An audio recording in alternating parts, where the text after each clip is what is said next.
Hello friends, Renu Hindu प्रतियोगिता में आपका स्वागत है। आज हमारा भक्ति काल का कृष्ण सगुण काव्य धारा के अंतर्गत कृष्ण काव्य के प्रीवियस ईयर के क्वेश्चन आपके कंप्लीट कराए जाएंगे। आज का हमारा पहला क्वेश्चन है कि सुदामा चरित किसकी रचना है? नंददास की है, कृष्णदास की है, नरोत्तम दास की है या फिर सूरदास की है? तो ये जो सुदामा चरित है हमारा, वह नरोत्तम दास जी का रचना है। हमारा सी वाला आंसर सही हो जाएगा। नेक्स्ट क्वेश्चन पे आते हैं। निम्नांकित में अष्टछाप के कवि नहीं हैं। कौन से कवि नहीं है? सूरदास नहीं है, नंददास नहीं है, रैदास नहीं है या फिर कुंभनदास नहीं है। तो जो अष्टछाप के कवि नहीं है वो है रैदास नहीं है, जबकि सूरदास, नंददास और कुंभनदास जी हैं। और हमारा नेक्स्ट क्वेश्चन आता है, स्वामी हरिदास द्वारा प्रवर्तित संप्रदाय कौन है? राधा वल्लभ संप्रदाय है, सखी संप्रदाय है, निम्बार्क संप्रदाय है या फिर इनमें से कोई नहीं है? तो इसमें से हमारा सखी संप्रदाय है। बी वाला आंसर सही है। जो हरिदास द्वारा प्रवर्तित संप्रदाय है सखी संप्रदाय, बी आंसर सही है। नेक्स्ट क्वेश्चन है, अष्टछाप का संबंध इनमें से किस काव्य धारा से है? सूफी काव्य धारा से है, कृष्ण काव्य धारा से, राम काव्य धारा से है या फिर रासो काव्य धारा से है? तो जो अष्टछाप का संबंध है वह कृष्ण काव्य धारा से सही है। हमारा सी वाला आंसर सही है। नेक्स्ट है, इनमें से अकबर दरबार के नवरत्नों में शामिल कवि हैं। रसखान हैं, कुंभनदास हैं, रहीमदास हैं या फिर तुलसीदास जी हैं? तो जो अकबर दरबार के नवरत्नों में शामिल कवि हैं वह रहीमदास जी हैं। कौन है? रहीमदास जी। सी वाला आंसर सही है।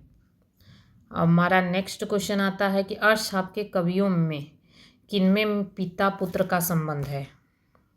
नंददास कृष्णदास का, कुंभनदास चतुर्भुज दास का, परमानंद दास कृष्णदास का या फिर गोविंद स्वामी छीत स्वामी का? तो इसमें जो पिता पुत्र का संबंध है तो पिता कुंभनदास जी हैं, पुत्र और चतुर्भुज दास, अर्थात हमारा बी वाला आंसर सही है। और हमारा नेक्स्ट क्वेश्चन आता है कि सूरदास में वर्णित राधा कृष्ण की लीलाओं की अनुरूपता है किसमें है? भागवत के द्वादश स्कंद से है कि भागवत के द्वितीय स्कंद से या भागवत के अष्टम स्कंद से या भागवत के नवम स्कंद से है? तो किससे है भाई? यह भागवत के दसम स्कंद से है, जिसमें सूर सागर में वर्णित राधा कृष्ण की लीलाओं का वर्णन है। किसमें? ए वाले ऑप्शन में सही है हमारा। अब नेक्स्ट क्वेश्चन आता है कि नंददास के व्यक्तित्व एवं कृतित्व के संबंध में कौन सा कथन सत्य नहीं है? वे गोस्वामी विट्ठलनाथ के शिष्य थे या अष्टछाप के कवियों में वे सर्वाधिक प्रसिद्ध हुए? उनकी सर्वोत्कृष्ट रचना रास पंचाध्यायी और भंवर गीत है और या फिर रस मंजरी नायक नायिका भेद से संबंधित है? तो जो सही नहीं है यहाँ पे वो पूछा है, तो हमारा जो आंसर हो जाएगा बी वाला, अष्टछाप के कवियों में सर्वाधिक प्रसिद्ध हुए, तो ये नहीं है नंददास जी। अब आते हैं नेक्स्ट क्वेश्चन, किस आचार्य के दार्शनिक सिद्धांत को भेदाभेदवाद के नाम से भी जाना जाता है? रामानुजाचार्य को, निम्बार्काचार्य को या फिर माधवाचार्य को या फिर विष्णु स्वामी को? तो किसको भेदाभेद के नाम से भी जाना जाता है? तो निम्बार्काचार्य को भी भेदाभेद के नाम से जाना जाता है। तो हमारा बी वाला आंसर सही है। फिर नेक्स्ट क्वेश्चन आते हैं, वल्लभाचार्य के विषय में कौन सा कथन सही नहीं है? इनका दार्शनिक सिद्धांत शुद्धाद्वैतवाद कहलाता है या फिर इनके मत को पुष्टि मार्ग कहा जाता है? इन्होंने आड़ुभाष, सुमोधनी, टीका आदि ग्रंथों की रचना के मूलतः इनका संबंध रामानुजाचार्य के श्री संप्रदाय से स्थिर किया जाता है। तो जो सही नहीं है यहाँ पे जो ऑप्शन पूछा है सही नहीं है। तो इनमें जो इनका दार्शनिक सिद्धांत शुद्धाद्वैतवाद कहलाता है ये सही है। इनके मत को पुष्टि मार्ग कहा जाता है ये भी सही है। इनके आड़ुभाष, सुबोधनी, टीका आदि ग्रंथ है ये भी सही है। तो जो सही नहीं है वो डी है, क्योंकि इनका मूलतः संबंध रामानुजाचार्य के श्री संप्रदाय से स्थिर किया जाता है, तो ये नहीं है। तो हमारा डी वाला आंसर सही हो जाएगा। हमारा नेक्स्ट क्वेश्चन आता है कि कौन सा विवरण सही नहीं है? 84 वैष्णवों की वार्ता में वल्लभाचार्य के शिष्यों की कथा संकलित हैं, या फिर 252 वैष्णव की वार्ता में विट्ठलनाथ के शिष्यों की कथाएं हैं, या फिर उक्त वार्ताएं विट्ठलनाथ के द्वारा लिखी गई हैं, या इन वार्ताओं में प्राचीन ब्रज भाषा गद्य का रूप मिलता है। तो इसमें से जो सही नहीं है वो है सी, उक्त वार्ताएं गोस्वामी विट्ठल द्वारा लिखी गई हैं। तो ये सही नहीं है, क्योंकि 284 वैष्णव की वार्ता में वल्लभाचार्य के शिष्यों की कथाएं हैं, और 252 वैष्णव वार्ता में विट्ठलनाथ के शिष्यों की कथाएं हैं। तो हमारा सी वाला आंसर सही है। अब आता है नेक्स्ट क्वेश्चन, भक्तिकालीन कृष्ण काव्यधारा के संबंध में कौन सा कथन सही नहीं है? इसकी एक समान प्रकृति यह है कि यह अधिकतर प्रबंध रूप में रचा गया है। और फिर उसके बाद पुष्टिमार्गी कृष्ण काव्य में गोपाल कृष्ण की बाल लीला को विशेष महत्व दिया गया है। कृष्ण काव्य का सर्वाधिक प्रिय विषय राधा कृष्ण की प्रेम लीला है। और नेक्स्ट है कि अधिकांश कृष्ण काव्य गीत पदों में रचा गया है। तो इसमें से जो नहीं है तो वह है कि इसकी एक समान प्रकृति यह है कि अधिकतर प्रबंध रूप में रचा गया है। भक्तिकालीन कृष्ण काव्य ये अधिकतर प्रबंध रूप में नहीं रचा गया है। तो माने इसमें जो नहीं पूछा गया है वो ए वाला है। तो हमारा जो ए वाला आंसर सही हो जाएगा। बल्कि जो कृष्ण काव्य धारा के अंतर्गत आता है वो पुष्टि मार्गी कृष्ण काव्य में गोपाल कृष्ण की बाल लीलाओं का विशेष महत्व दिया गया है उसमें। और कृष्ण काव्य की सर्वाधिक प्रिय विषय राधा कृष्ण की प्रेम लीला है, और अधिकांश कृष्ण काव्य गीतों में रचा गया है। ये सही है, बल्कि इसमें जो सही नहीं है तो वो हमारा ए वाला आंसर है। नेक्स्ट क्वेश्चन पूछता है, इनमें से कौन सा कवि ज्ञान मार्गी विचारधारा के संबंध में नहीं मानना चाहता? उसमें से कौन से कवि हैं? जम्भनाथ हैं, ध्रुवदास हैं, मलुकदास हैं, या फिर सुंदरदास हैं। तो जो ज्ञान मार्गी विचारधारा के नहीं है तो वह है ध्रुवदास। कौन है? ध्रुवदास। हमारा बी वाला आंसर सही है। नेक्स्ट क्वेश्चन आते हैं कि राधा वल्लभ नामक वैष्णव भक्ति संप्रदाय के प्रवर्तक कौन हैं? वल्लभाचार्य हैं, या फिर हित हरिवंश हैं, स्वामी हरिदास हैं, या चैतन्य महाप्रभु हैं। तो राधा वल्लभ वैष्णव भक्ति संप्रदाय के प्रवर्तक कौन है? तो हित हरिवंश है। हमारा बी वाला आंसर सही हो जाएगा। नेक्स्ट क्वेश्चन आते हैं कि पुष्टि मार्ग को जहाज जात है जो जात है सो जाको कछु लेना हो सो ले। सूरदास की मृत्यु को सन्निकट जानकर ये शोकार्तन वचन किसने कहा था?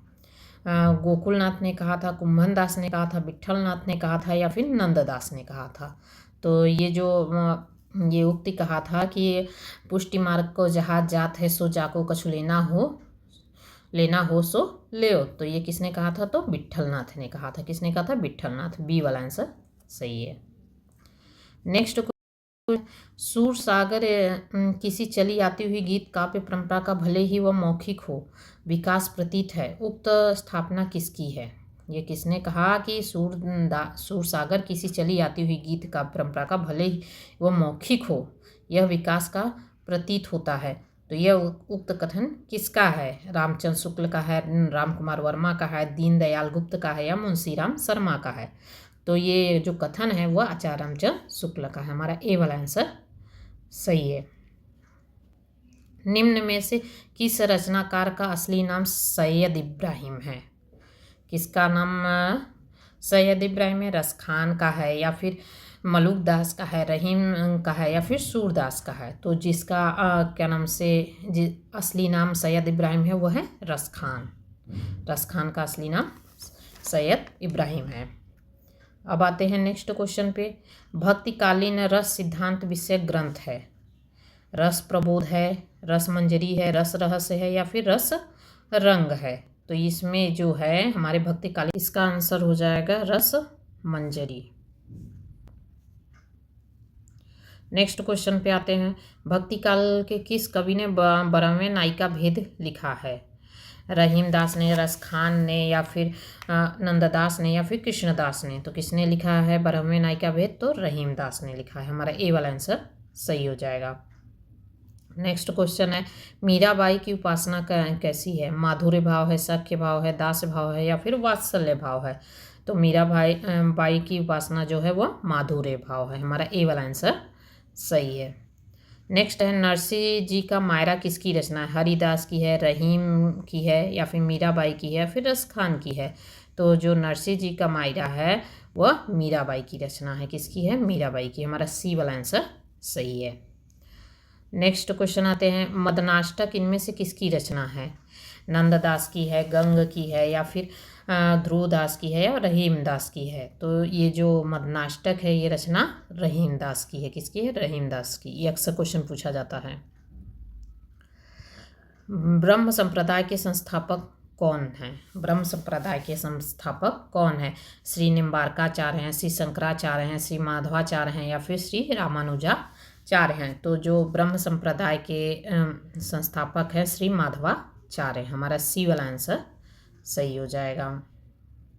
नेक्स्ट क्वेश्चन है कि गोस्वामी विट्ठल नाथ द्वारा अष्टछाप की स्थापना का वर्ष कब है? 1555 है, 1558 है, 1560 है, या फिर 1565 है? तो गोस्वामी विट्ठल नाथ द्वारा अष्टछाप की स्थापना कब हुई थी? तो 1565 में हुई थी। कब हुई थी? 1565 ईस्वी में हुई थी।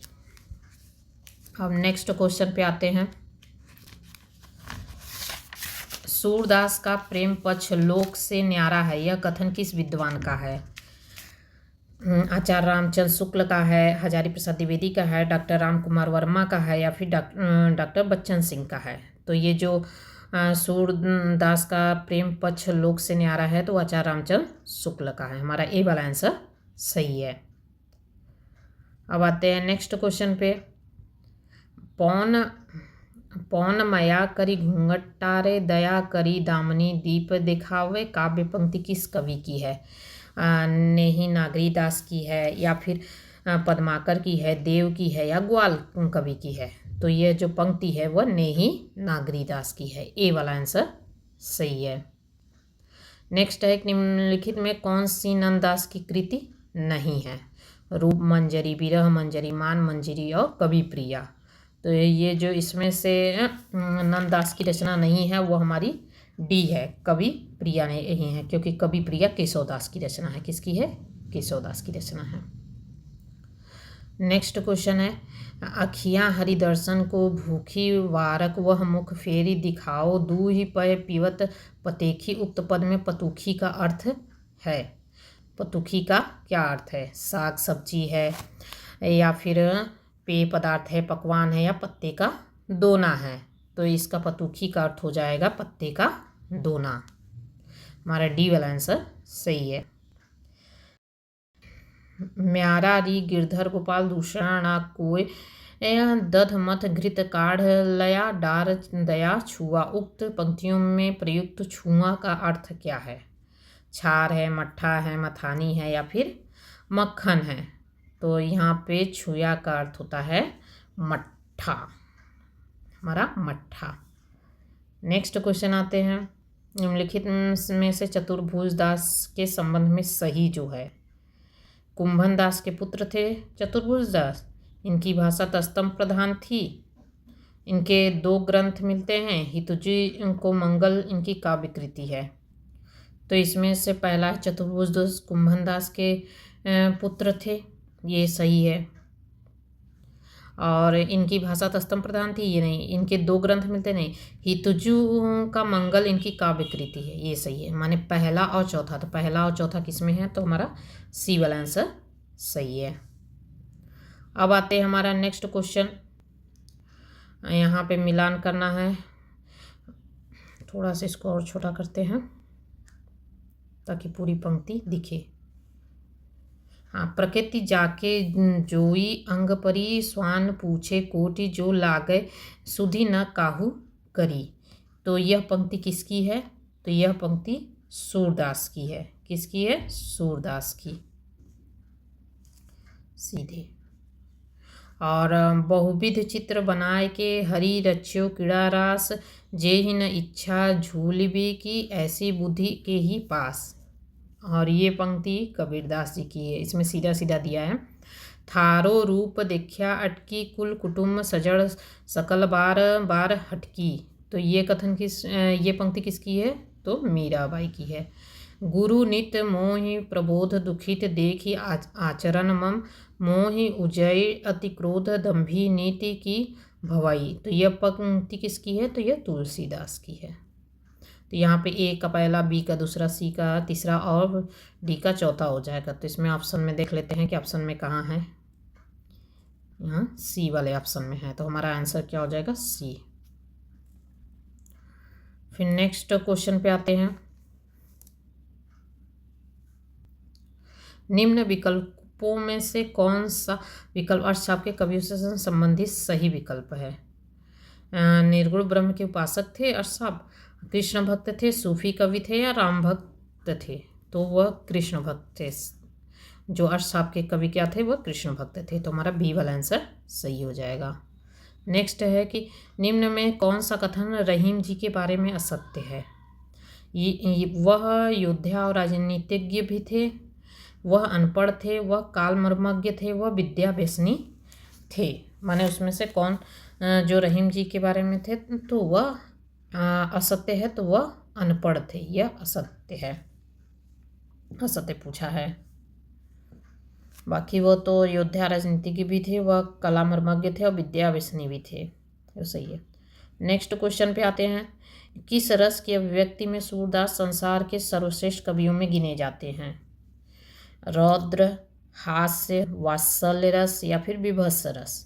तो सूरदास जी वात्सल्य रस के विषय में जाने जाते हैं, क्योंकि वो श्री कृष्ण भगवान की बाल लीलाओं का वर्णन बहुत ही अच्छे तरीके से किया है। तो हमारा सी वाला आंसर सही हो जाएगा। एक भ्रमर गीत नाम से सूर के काव्य को किसने संपादित किया था? आचार्य रामचंद्र शुक्ल ने किया था, डॉक्टर राम कुमार वर्मा ने किया था, आचार्य हजारी प्रसाद द्विवेदी ने किया था या डॉक्टर श्याम सुंदर दास ने किया था? तो भ्रमर गीत का नाम से सूर काव्य को किसने संपादित किया था? तो आचार्य रामचंद्र शुक्ल ने किया था। ये वाला आंसर सही है। नेक्स्ट क्वेश्चन है, प्रेम वाटिका के रचनाकार कौन है? रसखान है, रत्नाकर हैं या फिर मीरा हैं या फिर विद्यापति हैं? तो प्रेम वाटिका के रसखान है। हमारा ए वाला आंसर सही है। नेक्स्ट क्वेश्चन आता है कि मीराबाई को किसकी शिष्या कहा जाता है? कबीर दास की, रैदास की, तुलसीदास की या फिर धर्मदास की? तो इसमें मीराबाई किसकी शिष्या थी? तो रैदास की शिष्या थी। हमारा बी वाला आंसर सही है। नेक्स्ट क्वेश्चन है कि महावाणी किस संप्रदाय की रचना है? अष्टछाप की है, गौड़ी है या फिर राधा वल्लभ की है या फिर निम्बार्क की है? तो ये जो है महावाणी किस संप्रदाय की रचना है? तो निम्बार्क की है। हमारा डी वाला आंसर सही है। नेक्स्ट है, ज्योतिष ग्रंथ खेट कौतुकम का रचयिता कौन है? सेनापति हैं, मतीराम हैं, बिहारी हैं या फिर रहीम हैं? तो खेट कौतुकम के रचयिता कौन है? रहीम दास जी हैं। डी वाला आंसर सही है। पुष्टि मार्ग के प्रवर्तक कौन थे? रामानंद थे, शंकराचार्य थे, रामानुजाचार्य हैं या फिर वल्लभाचार्य हैं? तो पुष्टि मार्ग के प्रवर्तक कौन है? तो हमारे वल्लभाचार्य हैं। डी वाला आंसर सही हो जाएगा। नेक्स्ट क्वेश्चन आते हैं कि निम्नलिखित में कौन सी नरोत्तम दास की कृति है? नखशिख, प्रिय प्रवास, कवित्त रत्नाकर या सुदामा चरित? तो इसमें जो नरोत्तम दास की कृति है वह है हमारा सुदामा चरित। डी वाला आंसर सही है। अब आते हैं नेक्स्ट, मीराबाई के पदों में किस भाषा का प्रयोग हुआ है? अवधी भाषा, भोजपुरी भाषा, राजस्थानी मिश्रित ब्रज भाषा या खड़ी बोली? तो यहाँ पे राजस्थानी मिश्रित ब्रज भाषा में मीरा के पदों का वर्णन हुआ है। नेक्स्ट क्वेश्चन है, खीरा सिर से काटिए मलियत नाम नमक लगाए, यह उक्ति किसकी है? वह रसखान की है, केशव की है, रहीम की है या फिर कबीर की है? तो ये जो उक्ति है वह रहीम दास की है। किसकी है? रहीम दास की। हमारा बी वाला आंसर सही है। नेक्स्ट है कि निम्नलिखित में कौन राधा वल्लभ संप्रदाय के प्रवर्तक है? वल्लभाचार्य हैं, हित हरिवंश है, गोविंद स्वामी हैं या फिर छित स्वामी? तो ये हमारा हित हरिवंश है। बी वाला आंसर सही है। आज हमारा यहीं पर 50 क्वेश्चन कंप्लीट होता है। अब नेक्स्ट पार्ट में आते हैं। और वीडियो अच्छा लगे तो लाइक और सब्सक्राइब जरूर करें।